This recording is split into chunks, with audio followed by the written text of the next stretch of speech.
Dhaqamada kala duwan ee dunida waxay isku waafaqsan yihiin hal qodob oo weyn oo la xidhiidha guusha horumarka nolosha, waana aroor hore tooska ama aroortii hore oo la soo kaco.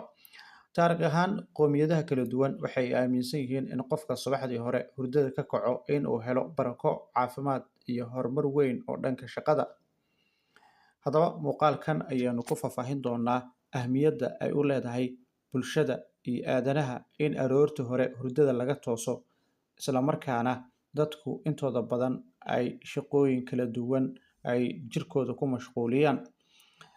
Haddaba, qoraallo badan oo cilmi baaris ah iyo khibrada dadka dunida magac ku reebay dhanka hal abuurnimada iyo shaqooyinka adag waxay si cad u muujinayaan in la tooso afarta aroornimo inay tahay mid ka mid ah tiirarka guusha.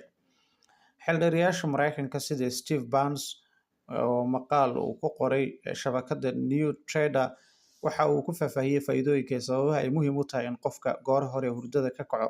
Waxa uu sheegay in haddii la tooso afarta aroornimo in uu qofka u horseedo wax soo saar aad u sare. Qofka waxa waqti badan helaa si uu shaqooyinka muhiimka u qabto iyadoo maskaxdiisu ay cusub tahay ama ay tahay mid uguba. Subaxda hore, jirka iyo maskaxduba waxay helaan awood cusub, taasi oo qofka u oggolaanaysa inuu si feejigan shaqada u wajaho, dardar iyo firfircooni dheeraad ayuu ka helaa. Dhanka nafsaaniga, dadka hurdada habaysan leh iyo kuwa markaasi goor hore toosa waxay inta badan muujiyaan niyad furnaan iyo degenaansho.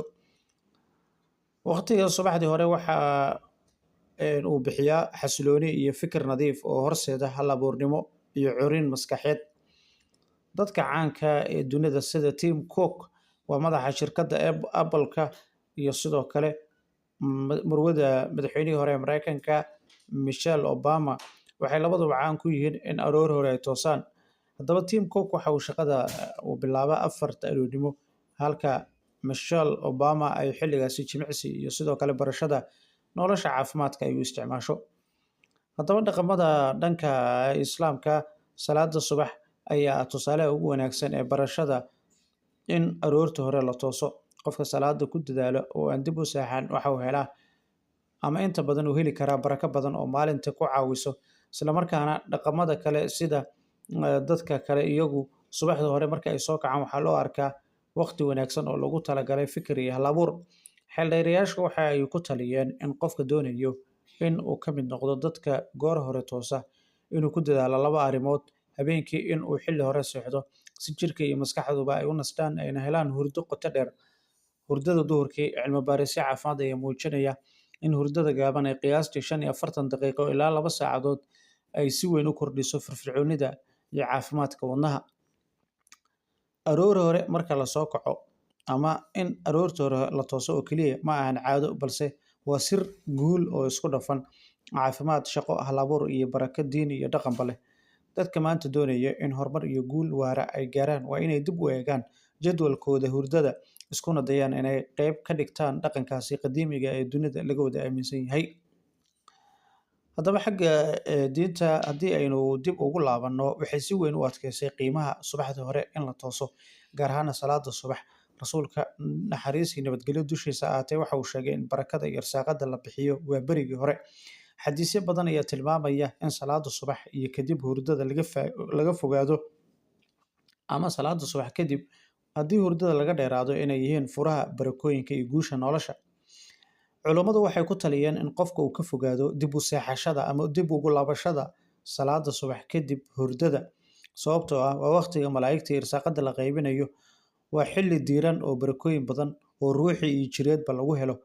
Qofka waqtigan ka faa'iideysta akhriska Qur'aanka Kariimka, ducooyinka iyo barashada cilmiga diinta iyo cilmiyada kale waxa uu helaa qalbi fayoobi iyo maskax degan. Dhinaca nolosha iyo qoyska, in aroortii hore la tooso ma ahan keliya mid qof u gaar ah, balse waxa uu saameeyaa qoyska iyo bulshada guud. Qoyska oo wada toosa aroortii hore waxa uu helaa waqti wadajir ah oo salaada, casharada carruurta iyo qorsheynta maalinta kor u qaadaya kuna kobcinaya. Bulshooyinka dhaqankoodu uu yahay in aroortii hore la tooso waxay ka mid yihiin bulshooyinka shaqada adag iyo guusha ku suntan. Cilmi baarisyo caalami ah ayaa muujisay in ardayda subaxdii hore toosta in ay ka wanaagsan yihiin ardayda kale, isla markaana si weyn ay uga qayb qaataan waxbarashada ay xasuus fiican yeeshaan islamarkaana ay si fudud ugu diyaargaroobaan imtixaanada. Subaxda hore waa waqtiga maskaxdu ay tahay mid firfircoon, taasoo hal abuur iyo barasho fudeed ku keenta cilmiga kala duwan. Subaxdii hore oo la tooso, dhanka caafimaadka jirka waxay dhiirigelinaysaa jimicsi fudud sida socodka, taasi oo xoojisa wadnaha iyo murqaha. Qoraxda aroortii hore waxay bixisaa fitamiin D oo jirka muhiim u ah. Dadka joogtada ah ee subax hore toosa waxay badbaadisaa jirka cudurrada la xidhiidha dhiig karka iyo wadnaha. Haddaba, khubarada dhaqaalaha iyo horumarinta shakhsiyadda amaba shirkadaha kala duwan ayaa tilmaamay in dadka guuleysta ee maalgashiga iyo ganacsiga ku caanbaxay ay badankood aroortii hore bilaabaan hawlahooda. Taasi waxay u saamaxdaa inay helaan waqti dheeraad ah oo ay qorshayaashooda ku hagaajiyaan, in ay ka hormaraan dadka kale ee shaqada ka daahda, inay helaan maskax furan oo xalal cusub ku abuuri karta caqabadaha dhaqaale iyo kuwa ganacsi. Marka la isku soo duubo, aroortii hore la tooso waa isku dhaf caqiido diini, caado dhaqan iyo xeelad guuleed. Islaamku waxa uu xoogga saaray in subaxda hore ay tahay waqtiga barakada iyo irsaaqada. Culimmaduna waxay ku taliyeen in hurdada dib loogu noqon aanay habbooneen, islamarkaana hurdada haddii lagu noqdo ay wax badan qofka ka xidhayso albaabo badan. Qofka oo goor hore tooso wuxuu helayaa caafimaad, waqti dheeraad, wax soo saar badan, barako nololeed, horumar kala duwan. Guusha adduun iyo aakhiraba waxayna ku xidhan tahay sida uu qofka uga faa'iidaysto waqtiga barakeysan ee aroorta hore. Haddaba, waxaa lagula talinayaa dhammaan qof walba oo qaangaadh ah in uu isku dayo in waqtigiisa si wanaagsan uu isagu u maareeyo, gaar ahaana subaxdii hore. Waxaa mar kasta la sheegaa in qofka uu aroortii hore tooso ay tahay wax guul lagu gaari karo. Waxay kordhisaa kartida qofka. Dadka caanka iyo sidoo kale madaxda shirkadaha ayaa hore u toosaa.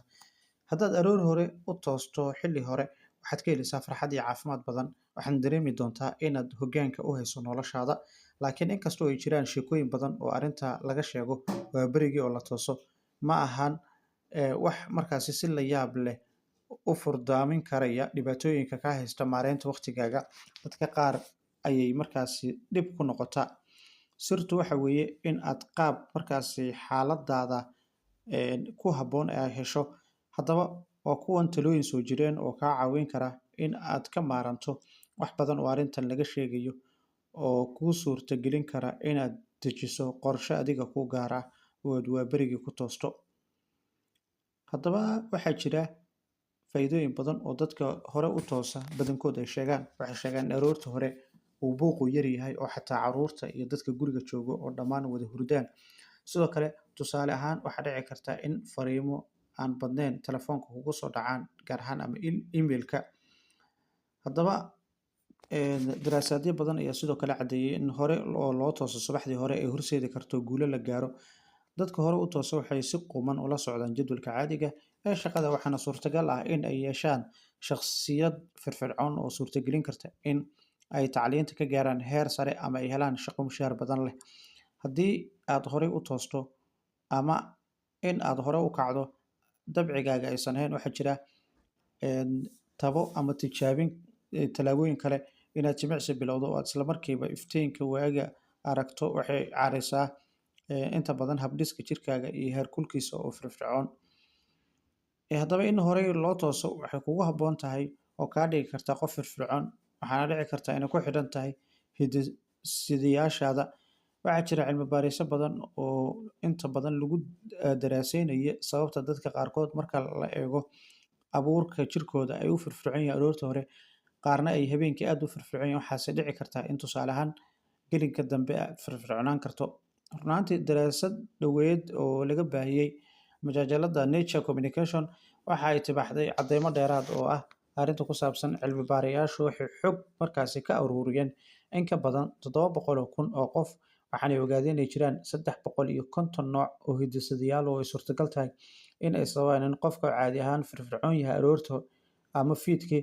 Tiro badan oo dadka cilmi baarista ka qayb galay marka la eego waxay noqonaysaa tii ugu badneyd ee nooceeda ilaa iyo haatan, inkastoo cilmi baaris dheeraad ah oo la baahiyay si natiijadaasi loo sugo.